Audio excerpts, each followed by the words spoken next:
Hey guys, and welcome back to my channel, Sea Panda Crafts. If you're new here, welcome. My name is Wendy, and today I am going to be sharing with you how I created this jungle theme junk journal, and the binding process and everything, and just how I create most of my junk journals.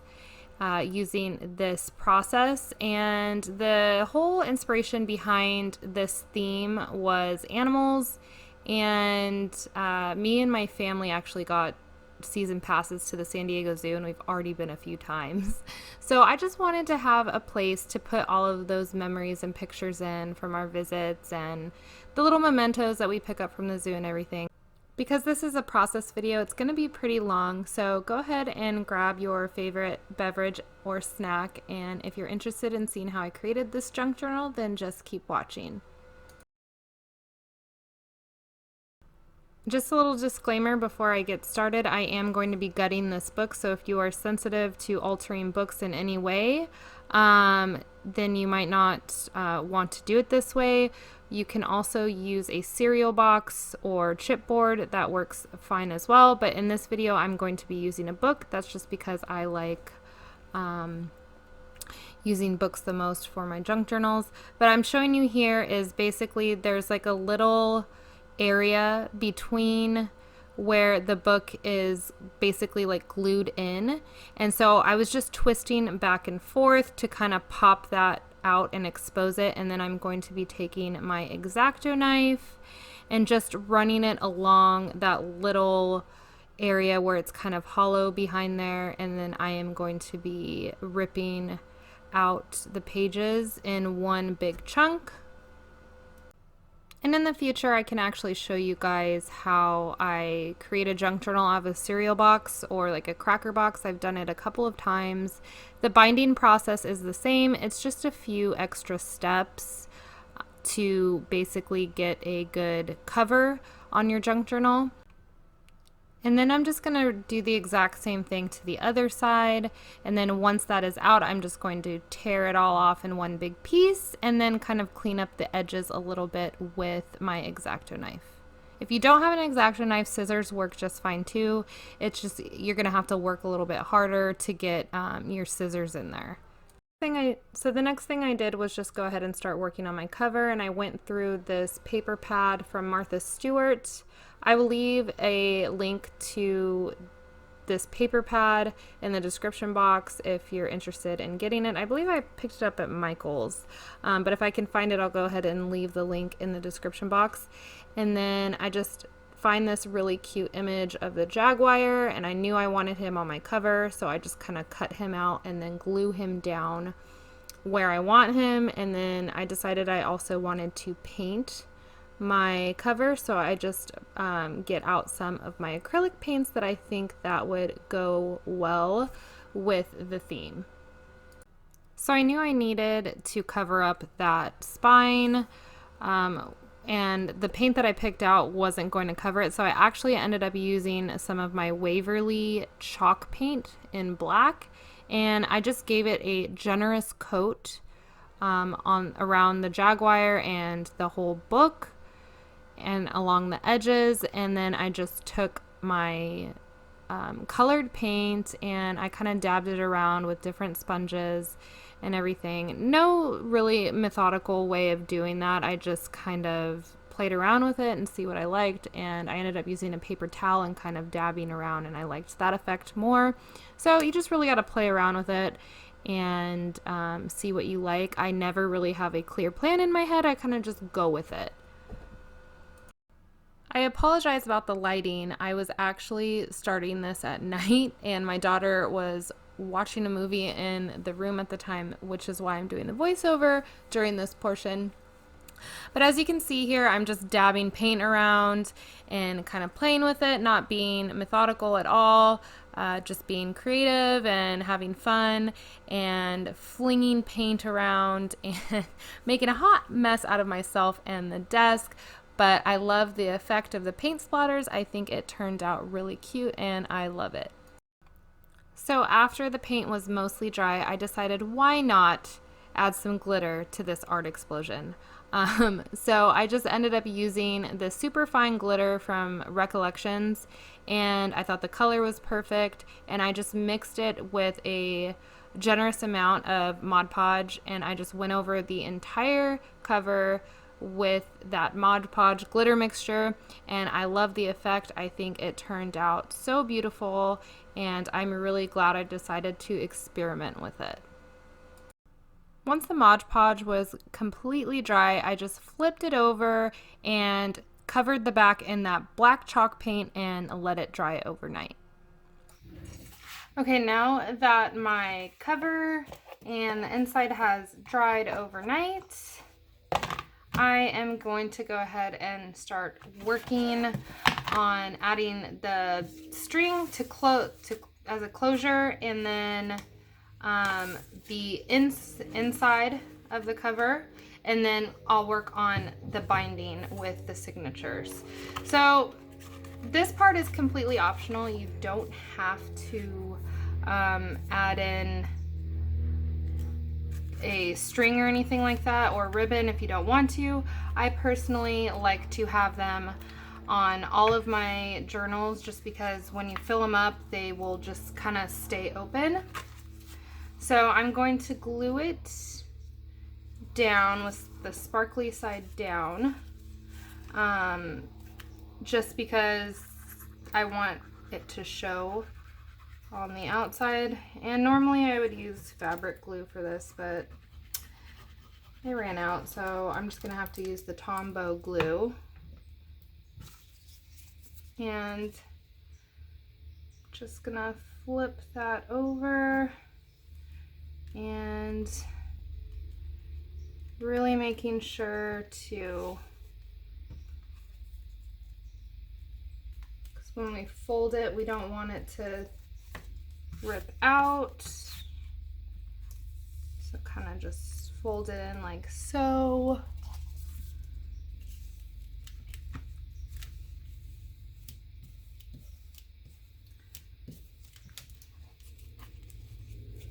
And then kind of let it just probably dry for a couple of minutes, and then I'll show you guys. Well, actually, we'll just go ahead and glue over it. Quick.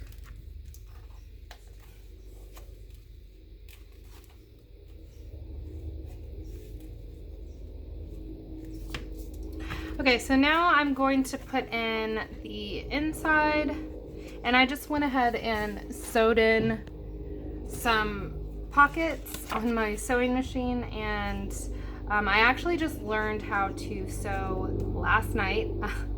That's why it looks like a hot mess. I'm learning how to sew on a sewing machine. I was recently gifted a sewing machine by a friend. So if you're watching, thank you, Janice, so much.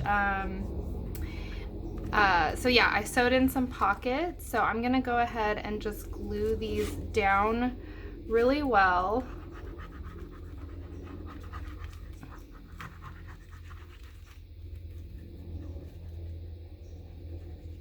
And sewing is kind of frustrating and fun at the same time. Just setting it up, learning how to load a bobbin and learning how to thread the machine took me a couple hours, and I was getting a little bit frustrated, but I mean, it's a learning process, and it's going to take time and practice. So I got that side glued in. Now I'm going to glue in this side. And I don't mind it looking, you know, imperfect, because a junk journal is not supposed to be perfect. So, okay, so now I have my inside covers. Now I'm going to go ahead and set this aside and wait for it to dry a little more before we start sewing or binding. And I'm going to show you guys the signatures that I made. I went ahead and made my signatures off camera just because I don't want this video to be 2 hours long.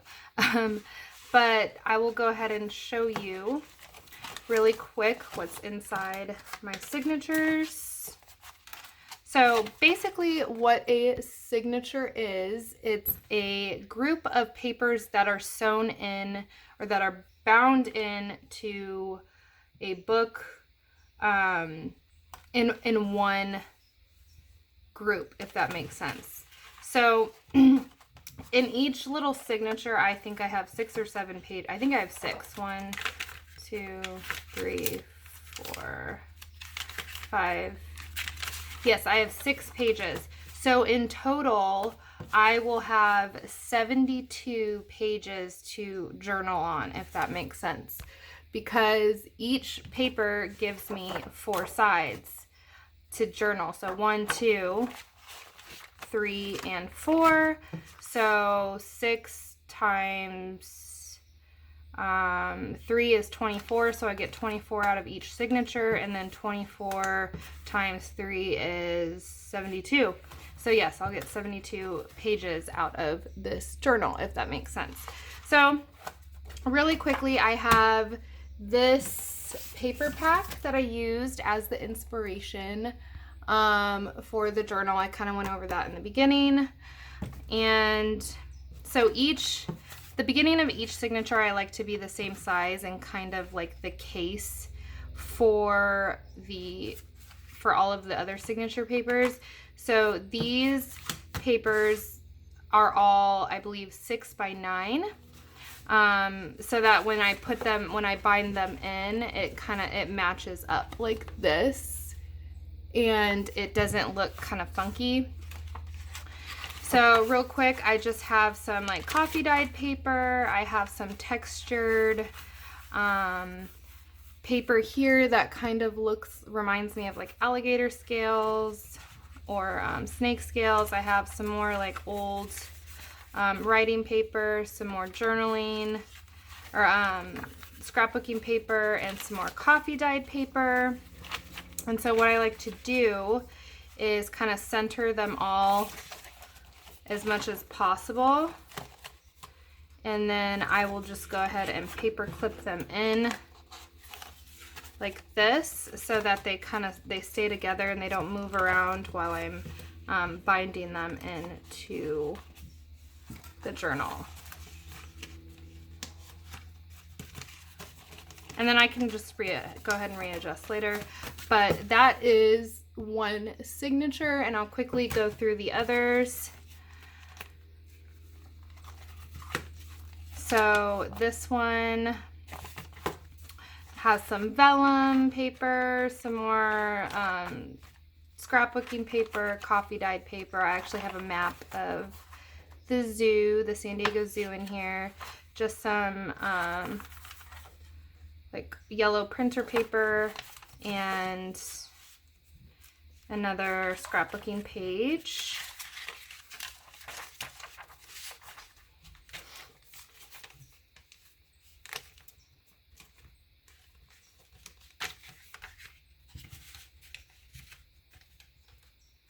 And sometimes I can put a book together in less than an hour, and then sometimes it'll take me 5 hours. It just depends on how things are going, I guess. I'm still pretty new to junk journaling. I've only been doing it for a couple of years, so I kind of have like my own system down and what I like. But in this signature, I have an envelope, and then I have some book pages, or a book page from the actual book that I'm using the spine for, some more vellum, some more coffee dyed paper, and this really cool tiger info page out of a children's like magazine book, and then the cover, which is more of that scrapbooking paper. And then so those are my 3 signatures, and normally I would go ahead and embellish the pages and do all the pockets and everything beforehand, because once you get it sewn into your journal, it's going to be harder to embellish the pages and do things like hand sewing and things like that. So, but for the purpose of this video, I'm just going to show you guys how I bind the signatures into the journal. All right, so the things that you're going to need for this step are, of course, your spine, your completed cover. You're going to need some string, or like I like to use embroidery floss, or what else is this called? Or embroidery thread. So I thought this color would complement nicely with the spine. People also use like wax string or waxed thread, and that usually holds up better. But I have a ton of this stuff from a garage sale, so I'm just gonna go ahead and use all of that up. And then you're gonna also need some thick needles, and I think, yeah, these are called yarn darners. And the important thing is that the eyelet is not too wide, because the wider it goes, the more it's going to rip your pages. I hope my camera is focusing. So I have like this multi-pack, and they're all about the same size. And then I also have these little tools, and it's better if you have what's called, I think it's an awl, to basically poke through the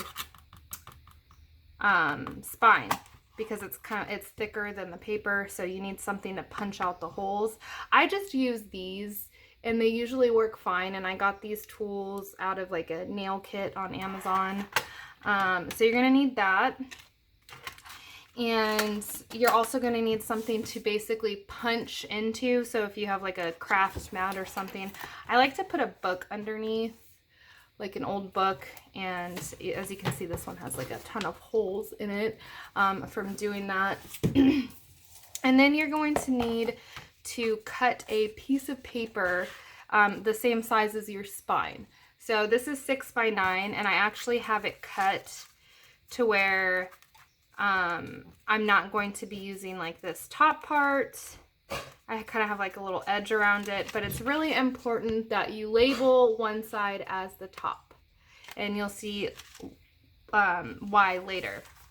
So now that we have that, what we're going to do, the first thing we're going to do is we're going to take our paper and we're going to fold it exactly in half. And then after we do that, we open it back up, and we're going to take each side and fold it in again. So like this. So now we have 3 lines. So the next thing we're going to do is we're going to do basically the same thing we did, but the other way. So we're going to fold it in half. And try to make sure it's as even as possible.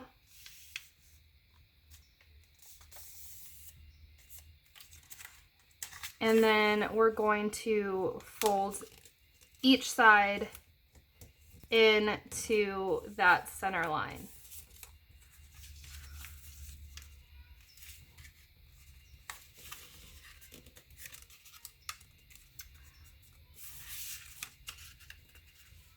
Usually I do a 2-inch spine at least, so this one's a little bit smaller than I'm used to. But basically what you're going to have when you're done is 6 little dots, or 6 even dots, if that makes sense.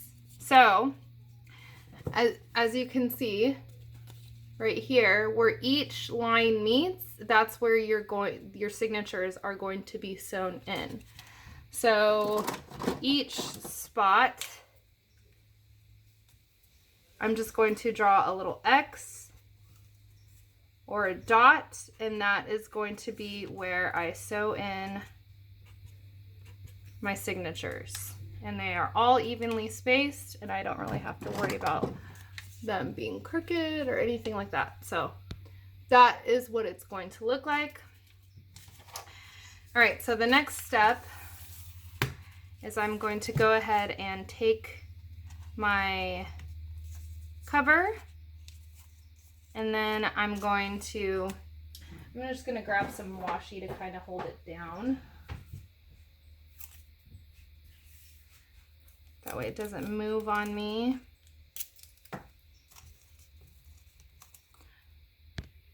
Okay, so now I'm just going to tape that in so it stays straight. It doesn't move.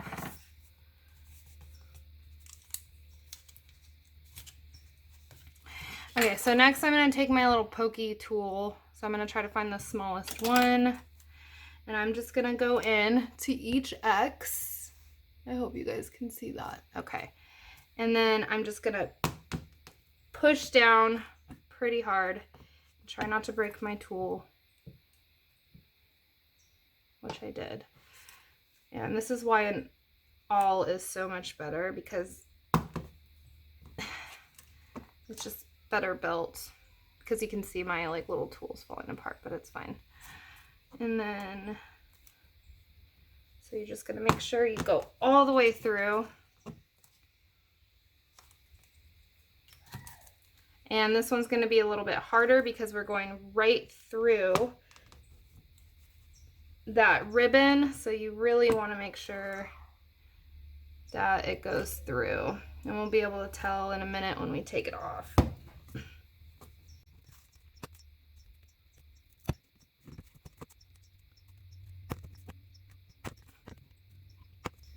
Okay, so now we have our lines or our holes in, and I will lift this up so you can see those are pretty good. This one is a little bit crooked, but that's all right.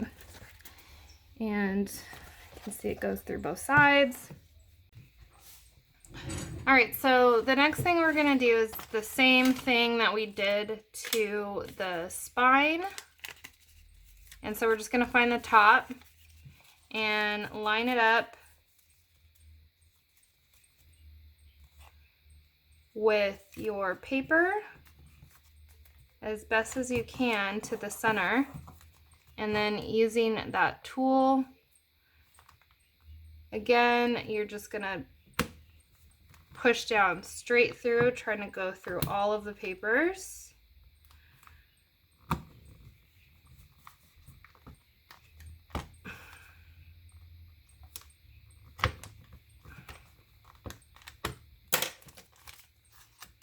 And then you have holes, 3 holes in each signature, and then you're just going to repeat that step to all 3 signatures. All right, so now I have one of my needles threaded, and I like to do like 2 lengths of the journal in each signature. Oops. And then all I do is I take the signature, and I like to start from the very back, so the last signature. And I actually start right in the middle, going through. And if my voice sounds closer to the camera, it's because I'm trying to make sure I'm in focus. So I'm a little bit closer. So I just pull that through. I leave about this much in there, and you can also tape that down if you're worried about pulling it all the way through. Just kind of tape it off to the side.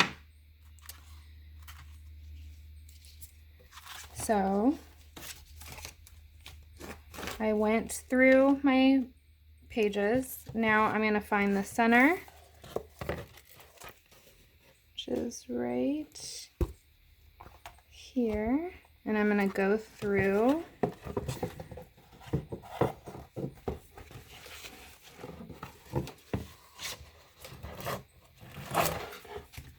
So I have that.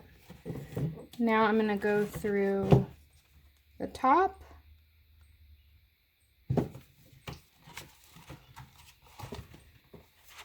And then I'm going to find the back of the top of the signature and go through and pull it tight. And I'm going to go back through the center. So being kind of careful not to go like string to sew right through the thread, but kind of to the side of it. If that makes sense. I'm going to go through that again. Out the back. Back through that hole. Through the center. Making sure I pull pretty tight. And then I'm going to go through the last signature, or the last hole on the back, which is up here.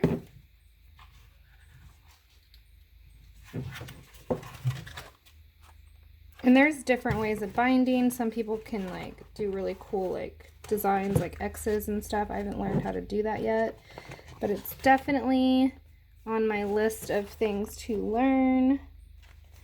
So then I'm gonna just do the same thing. And sometimes you might have to like move the papers around to make sure you're like going through the holes. It just takes a little bit of patience.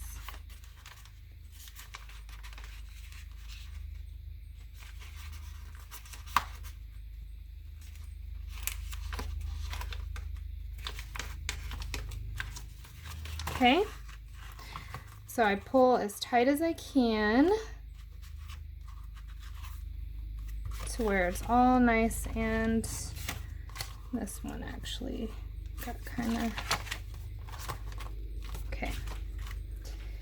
So I pull as tight as I can, and then all I do, sorry if I was out of frame, I just went ahead and pulled these strings where it's tight and there's nothing really moving around. And I'm just going to tie this pretty tight as I can without ripping it.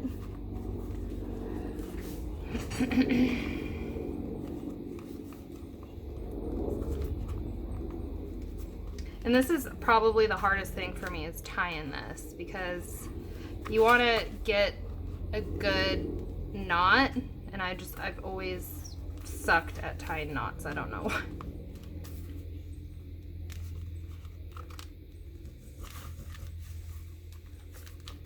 That's looser than I wanted. But basically it's not really moving, I mean barely, but that's what you want to do. And then you're just going to trim, and some people like to take the whole thing off. I like to keep a little bit of string on there. And so you're just gonna do the same thing. Now you can take these paper clips off. And now I'm just gonna do the same thing to the second signature, and I'm just gonna speed through that process and not really talk. And then the book will be done after we get the third one in. So I actually decided I'm going to show you guys one more signature in real time, just so you don't have to rewind it. And then I'll speed through the last one. So again, we're just going to find the center. And this one's a little bit off center, but that's okay. And we're gonna go through that hole right down the middle. I'm gonna tape off the end.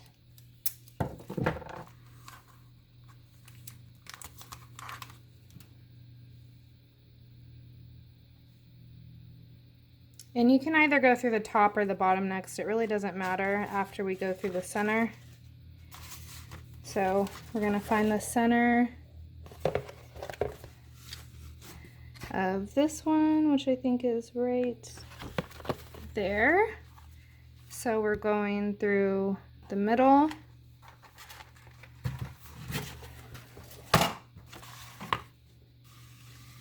I'm just gonna pull that in. This is really hard to do on camera and stay in focus, so I apologize if it's kind of all over the place. Now we're gonna find the top or the bottom. Like I said, it doesn't matter which hole you decide to go in next.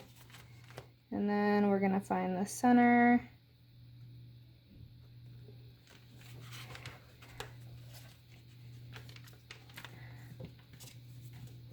And again, if it's giving you problems, like you can't go through them all at once, you kind of just have to play around with it and find each page individually. So you might actually have to do that.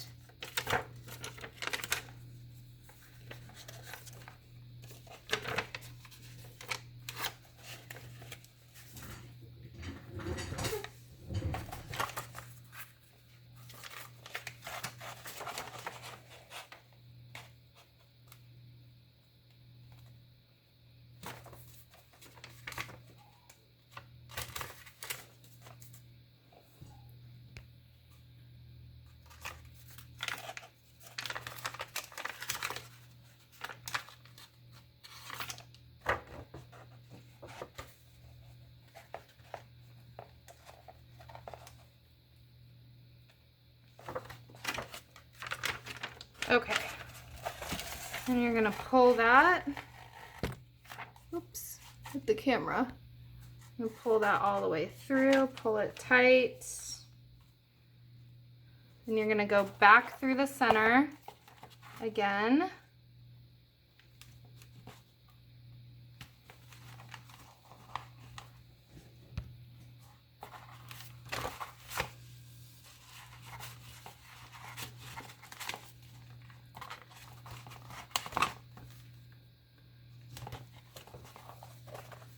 Find that center hole again. Try not to thread the thread. Pull tight. And then you're going to go through the last signature, or the last hole in the second signature. So you're gonna go through the last one.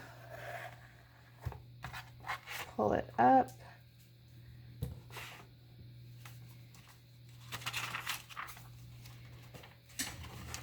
And then you're gonna go through the last pages.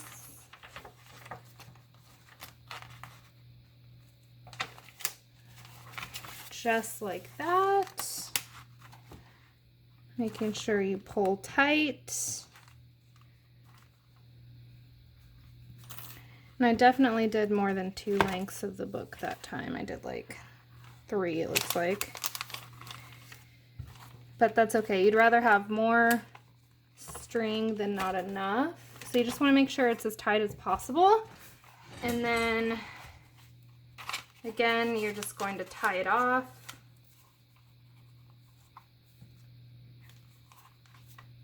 Hope I'm in focus.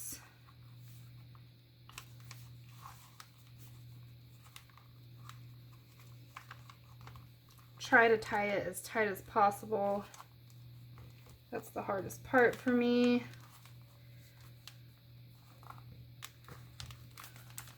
That was not tight, so I'm gonna redo that.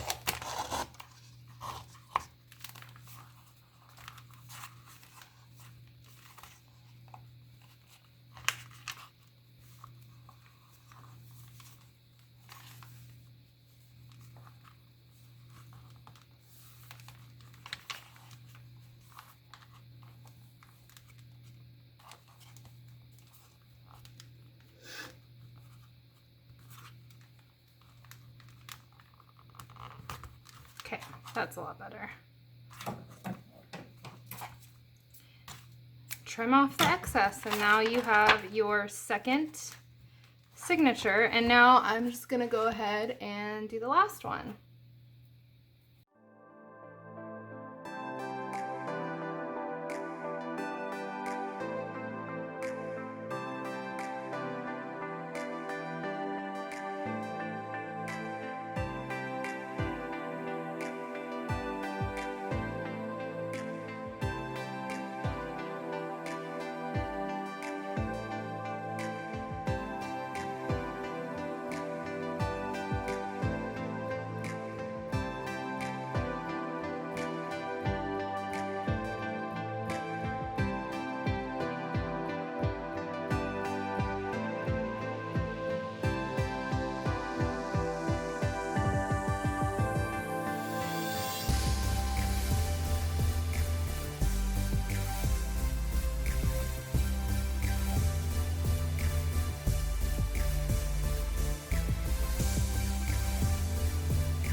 All right, guys, so this is the completed junk journal.